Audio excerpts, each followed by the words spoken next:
Going on to speaking with people, let's speak about our senior citizens for a minute, those living in homes, fixed incomes for the most part, with facing increasing medical costs, costs for heating their homes, the housing costs, as well as taxes.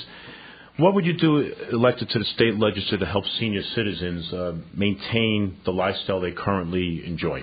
And I'll start off first with Kyle. All right, thank you.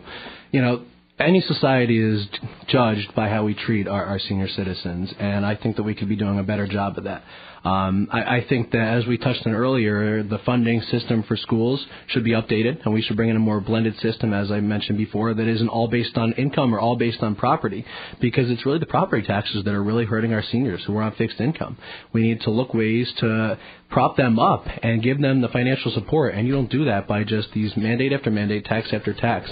I'm proud that when we did our budgeting the past 2 years in Goshen during very difficult budgeting times, and, as municipal officials, and Frank, you can appreciate this too, we're always looking for money to cut.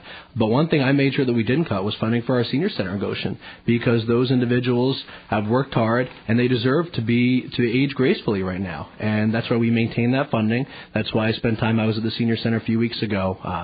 But the name of the game, like everything else spoken today, but it's a fact, is property tax relief. Thank you. Thank you. Colin.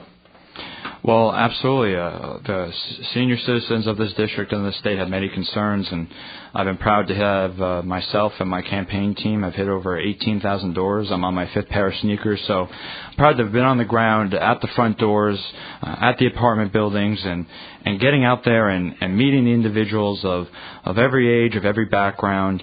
But, those men and women who have worked their entire lives, who made this area what it is today, and they need to be protected. They need to be served by their elected officials. And whether it comes down to the Valley View situation, which has bubbled up, and while that isn't a state issue, that is a county issue, but it's important that any elected official in this area works with partners across government levels, and to ensure that our greatest generations, they are protected and they can afford to stay here.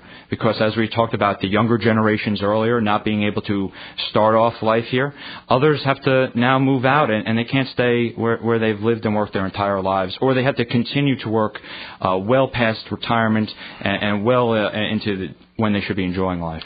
Okay, thank you. Kyle, anything else you'd like to add? Yeah, just if elected to the Assembly, I will be a fighter for the senior citizens, and the specific way that we need to do that is when every single new law gets proposed in the Assembly, we need to make sure that there are cost projections to see how that is going to impact the taxpayers and our seniors and everyone else. A lot of times things are just voted on just because they sound nice, but you know what? We need to do thorough financial analysis to find out how it's going to impact people. Colin, anything else? That's, like I said, it comes down to serving the citizens and making it affordable. It comes down to cost of living.